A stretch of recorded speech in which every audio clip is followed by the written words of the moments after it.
à mon aide. Seigneur, viens vite à mon secours. Gloire au Père, au Fils, au Saint-Esprit, maintenant et toujours.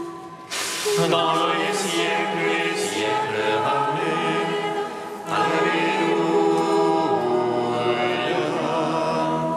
Roi du ciel, consolateur, Esprit de vérité, toi qui es partout présent, toi qui remplis tout, un trésor de grâce et donateur de vie, viens et demeure en nous. Purifie-nous de toute souillure et sauve nos âmes, toi qui es bonté. Roi du ciel, consolateur, esprit de vérité, toi qui es partout présent, toi qui remplis tout, un trésor de grâce et donateur de vie, viens et demeure en nous. Purifie-nous de toute souillure et sauve nos âmes, toi qui es bonté. Mon âme languit, Et je te cherche avec des larmes, Seigneur. Vois mon affliction, illumine mes ténèbres, afin que mon âme soit dans la joie. Seigneur, donne-moi ton humilité, afin que ton amour soit en moi et que ta crainte vive en moi. Mon âme languit et je te cherche avec des larmes, Seigneur. Vois mon affliction, illumine mes ténèbres, afin que mon âme soit dans la joie. Seigneur, donne-moi ton humilité, afin que ton amour soit en moi et que ta crainte vive en moi.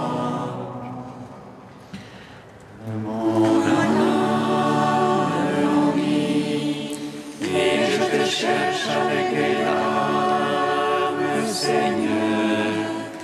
Vois mon affliction, illumine mes ténèbres, afin que mon âme soit dans la joie.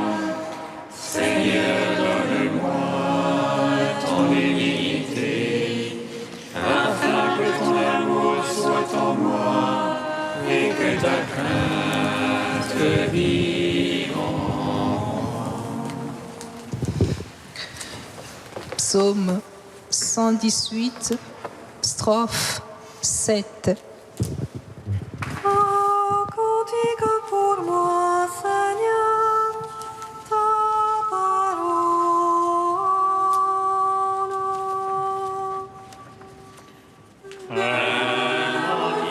Pour moi, Seigneur, ta parole. Rappelle-toi ta parole à ton serviteur, dont tu fis mon espoir.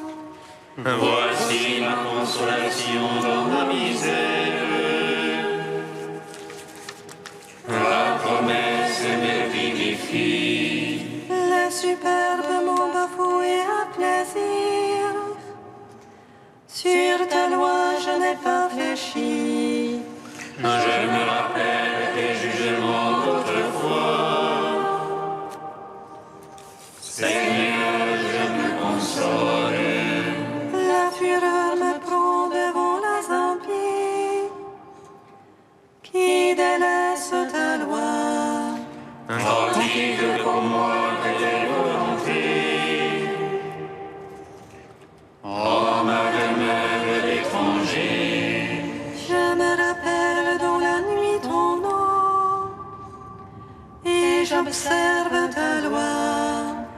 Voici qui est pour moi, Seigneur. Gardez tes préceptes. Gloire au Père, au Fils, au Saint-Esprit. Pour les siècles des siècles. Amen. Un cantique pour moi, Seigneur, ta parole. Psaume 50.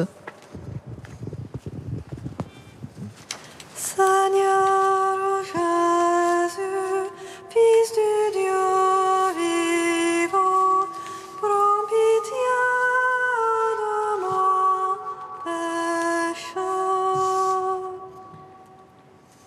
Seigneur Jésus, Fils du Dieu vivant, prends pitié de moi, pécheur. Pitié pour moi, Seigneur, en ta bonté.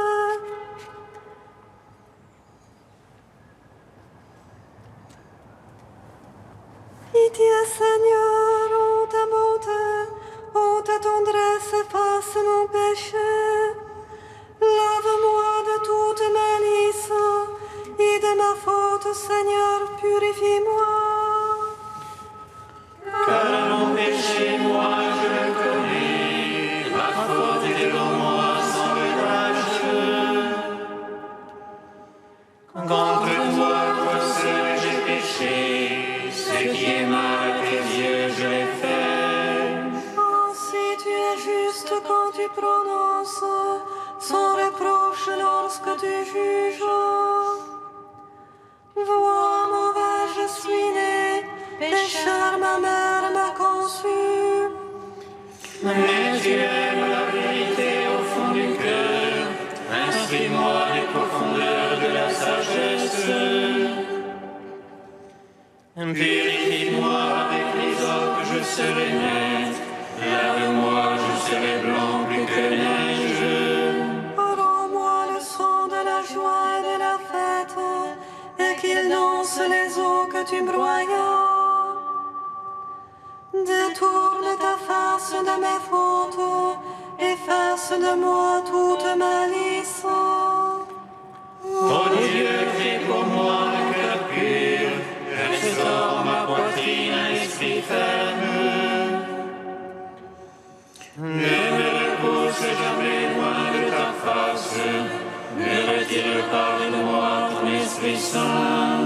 Rends-moi la joie de ton salut, assure-moi un esprit magnanime.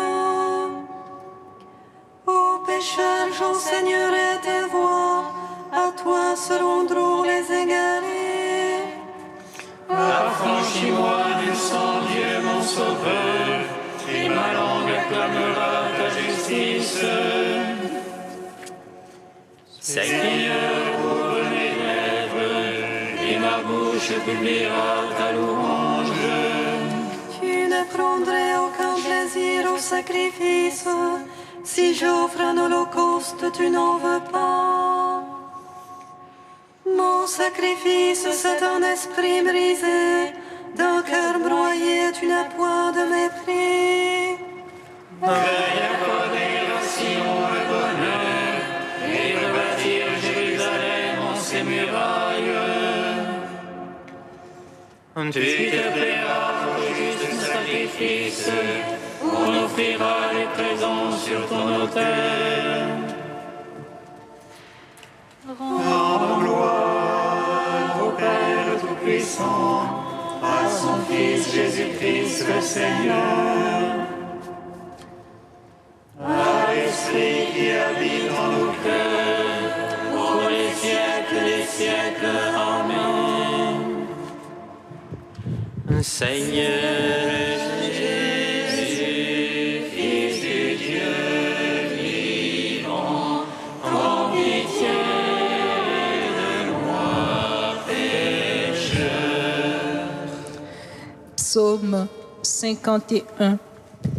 Pourquoi te prévaloir du mal, héros d'infamie? Tout le jour ruiner le crime,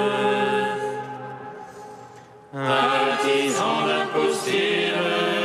Tu aimes mieux le mal que le bien, le mensonge que la justice. Tu aimes toute parole qui dévore, langue d'imposture. C'est pourquoi Dieu t'écrasera, te détruira jusqu'à la fin. T'extirpera de la terre des vivants, t'arrachera la honte. Ils verront le juste, ils craindront, ils se riront de lui. Voilà l'homme qui n'a pas mis en Dieu sa forteresse. Mais ce qui est au nombre de ses biens se faisait fort de son crime. Et moi comme un olivier verdoyant dans la maison de Dieu. Je compte sur l'amour du Seigneur, toujours et à jamais. Je veux te rendre grâce à jamais, car tu as agi. Et j'espère ton nom car il est bon devant ceux qui t'aiment. Gloire au Père, au Fils, au Saint-Esprit, pour les siècles des siècles. Amen. Seigneur Jésus, Fils du Dieu vivant, prends pitié de moi, pécheur. Quatrième chant du serviteur, page 294. Comme un surjour, le serviteur a grandi, comme une racine aux terres arides. Son bouteille éclat, nous l'avons vu, ils sont aimables apparence. Objet de mépris revenu de l'humanité, homme de douleur connu de la souffrance. Semblable à l'heureux dont chacun se détourne, il était méprisé, compté pour rien. Or, c'était nos souffrances qu'il portait, nos douleurs dont il était accablé. Et nous, nous pensions qu'il était châtié, frappé par Dieu et humilié. Il a été transpercé par nos péchés, broyé à cause de nos crimes. Le châtiment qui nous obtient la paix sur lui, parce que nous sommes guéris. Comme des brebis, nous étions tous errants, chacun suivant son propre chemin. Et le Seigneur l'a chargé du poids de toutes nos fautes.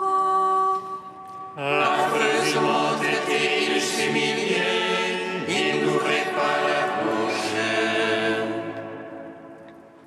Comme un agneau conduit à l'abattoir, une brebis muette devant qui la trompe. Il a été retranché de la terre des vivants, il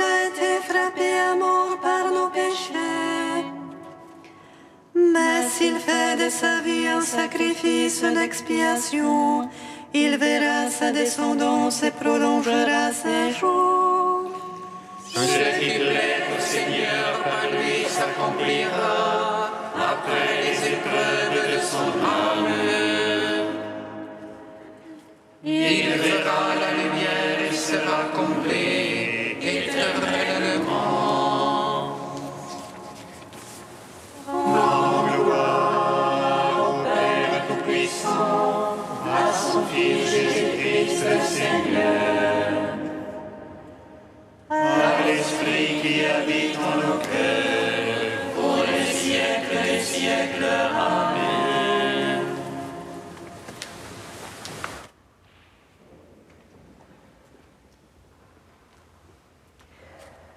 De frère Pierre-Marie, fondateur de nos fraternités, les 10 clés de la prière. L'esprit d'enfance nous ouvre à l'esprit d'humilité. Et l'humilité nous fait entrer dans la prière la plus vraie. La 4e clé de la prière consiste en effet à prier humblement, comme un pauvre. Prier n'est pas d'abord s'élever vers Dieu, mais s'ouvrir à lui pour l'accueillir en soi. Dans un cœur humblement ouvert au Père, le Seigneur se plaît toujours à venir habiter pour faire ce qu'il aime, guérir, consoler, pardonner, donner lumière, joie et paix. La prière humble, c'est la prière vraie, celle qui ne se gonfle pas plus qu'elle ne se rapetisse, celle du cœur qui se dit pécheur parce qu'il l'est en vérité, mais qui n'a pas peur de le reconnaître parce qu'il sait plus encore que Dieu est toujours prêt à le pardonner. C'est la prière de celui ou de celle qui, plutôt que de gémir ou de se mésestimer, garde de soi une sage estime pour chanter, comme Marie, les merveilles que Dieu a faites pour elle. C'est la prière des Anawim que la Bible appelle de ce beau nom générique de pauvres du Seigneur. La prière humble est la prière du pauvre qui se sait fragile, versatile, distrait et même littéralement incapable par lui-même de prier. Mais cette vérité le rend libre et cette liberté touche le cœur de Dieu. Heureux les pauvres dans l'esprit, le royaume des cieux est à eux. Ils pensent, veulent et agissent selon l'Esprit de Dieu. Et cette pauvreté consentie les ouvre aux richesses du royaume des cieux. Le premier degré de la prière, nous dit saint Jean Climac, dans l'échelle de la perfection, consiste à chasser par une pensée simple et fixe les suggestions de notre esprit. Le second, c'est de garder notre pensée à ce que nous disons et pensons. Et le troisième, c'est la saisie de l'âme dans le Seigneur. Rien de plus humble et de plus pauvre. Mais l'âme ainsi vendue à Dieu, abandonnée à lui, en est tout entière habitée, illuminée, comblée. Elle peut avancer dans l'humilité, sûre d'être exaucée. C'est la 4e clé de la prière authentique.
Tu nous as fait revivre,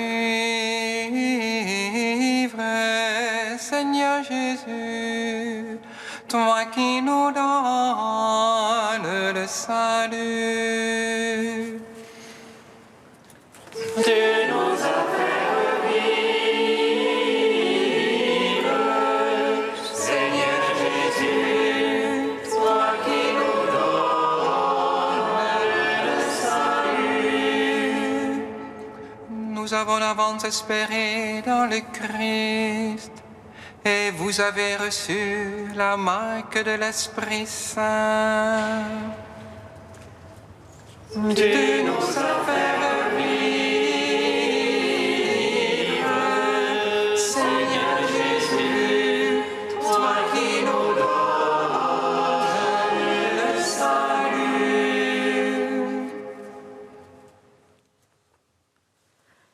Lecture de la lettre de Saint Paul apôtre aux Éphésiens. Frères, dans le Christ, nous sommes devenus le domaine particulier de Dieu. Nous y avons été prédestinés selon le projet de celui qui réalise tout ce qu'il a décidé. Il a voulu que nous vivions à la louange de sa gloire, nous qui avons d'avance espéré dans le Christ. En lui, vous aussi, après avoir écouté la parole de vérité, l'évangile de votre salut, et après y avoir cru, vous avez reçu la marque de l'Esprit Saint. Et l'Esprit promis par Dieu est une première avance sur notre héritage, en vue de la rédemption que nous obtiendrons à la louange de sa gloire. Gloire et louange à toi, Seigneur Jésus. Gloire et louange à toi, Seigneur Jésus.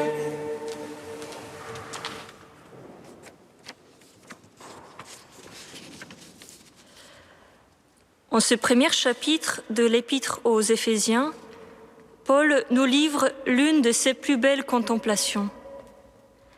Il le fait par la traditionnelle prière de bénédiction, qui l'oriente cependant tout entière vers le mystère du corps du Christ.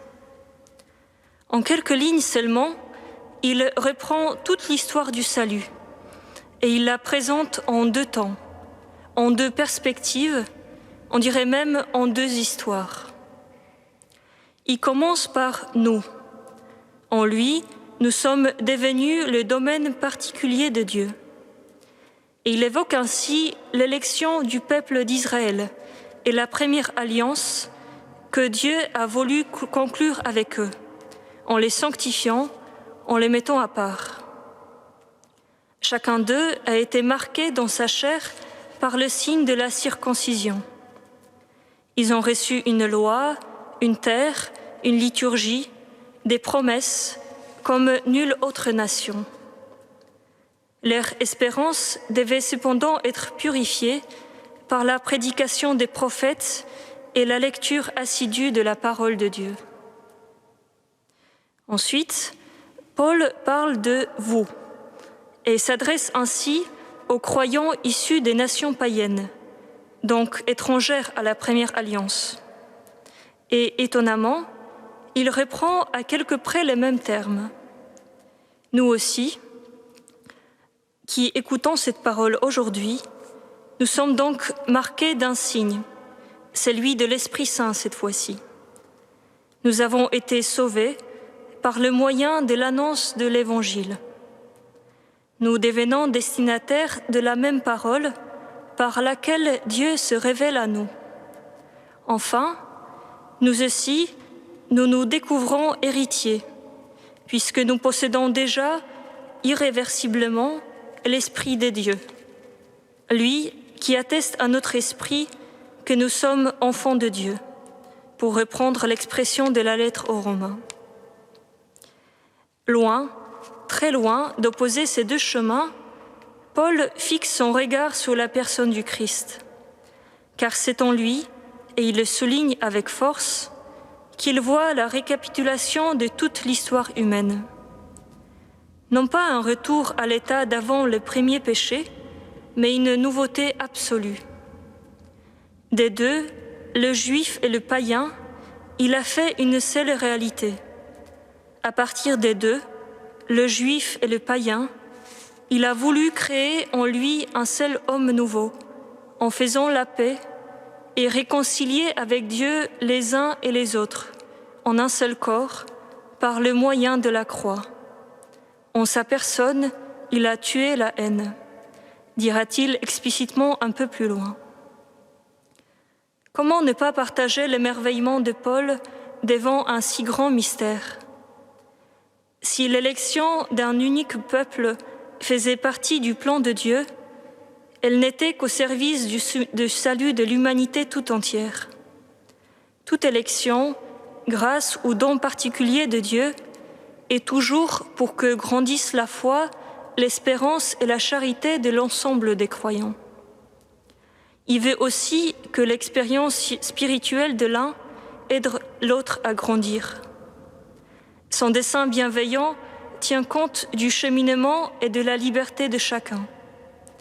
Le Seigneur sait très bien que nous avons chacun notre temps et notre histoire personnelle, et pourtant, il nous invite à partager le même bonheur. Il veut accorder à tous sa présence aimante.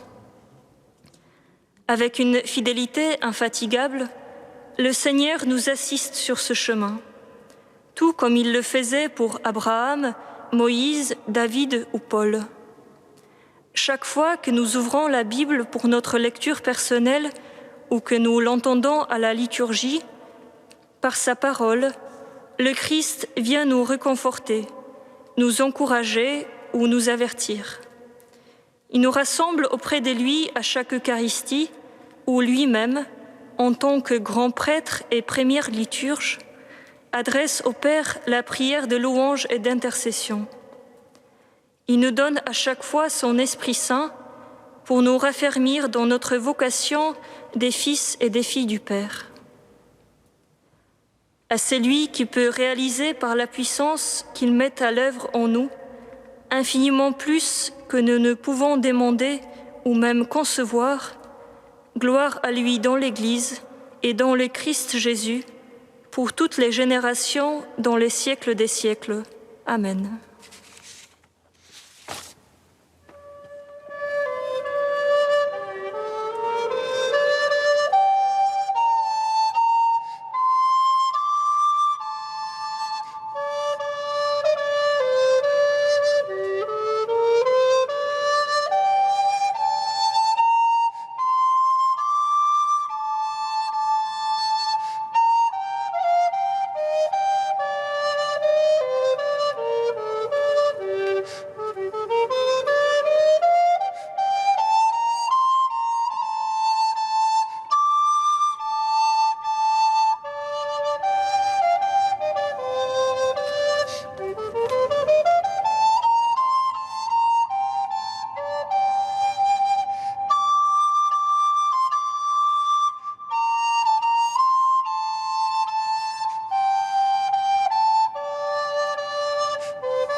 Seigneur Jésus, Fils du Dieu vivant, prends pitié de moi, pécheur.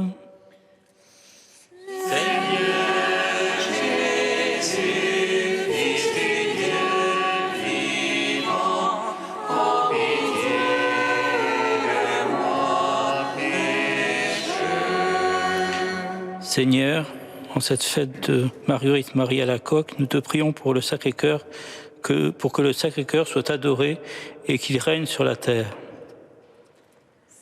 Seigneur Jésus, Fils du Dieu vivant, prends pitié de moi, pécheur. Seigneur, nous te prions pour les communautés contemplatives de notre ville de Paris. Seigneur Jésus, Fils du Dieu vivant, prends pitié de moi, pécheur. Seigneur, nous te prions pour les intentions du pape François, qu'elles soient toutes exaucées.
Ô Père, tu nous as mis à part, tu as fait de nous ta propriété particulière pour que nous soyons dans le monde les témoins que tous les hommes sont appelés au salut. Nous te bénissons. Notre Père qui es aux cieux, que ton nom soit sanctifié, que ton règne vienne, que ta volonté soit faite sur la terre comme au ciel. Donne-nous aujourd'hui notre pain de ce jour. Pardonne-nous nos offenses comme nous pardonnons aussi à ceux qui nous ont offensés. Et ne nous laisse pas entrer en tentation, mais délivre-nous du mal. Car c'est à toi qu'appartiennent le règne, la puissance et la gloire pour les siècles des siècles. Amen.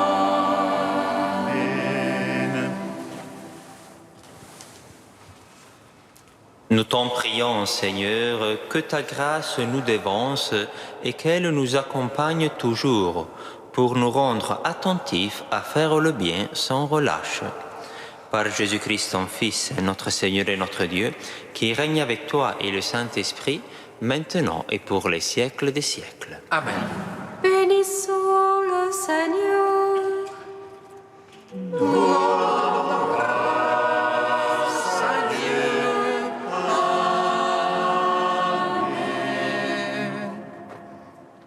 L'ange annonça à Marie qu'elle serait la mère du Sauveur. Et elle conçut de l'Esprit Saint.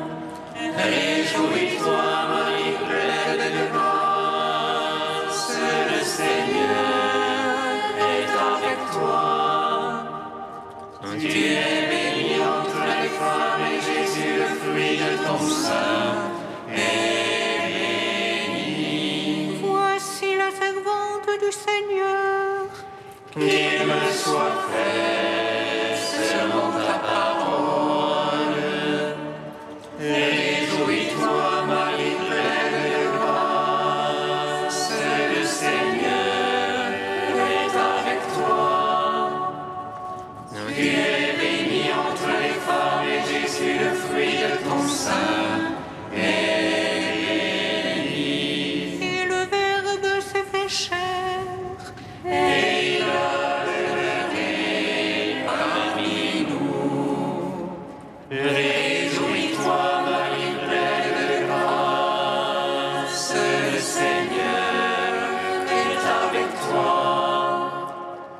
Tu es bénie entre les femmes et Jésus, le fruit de ton sein, est béni. Priez pour nous, Sainte Mère de Dieu. Afin que nous soyons rendus dignes des promesses du Christ.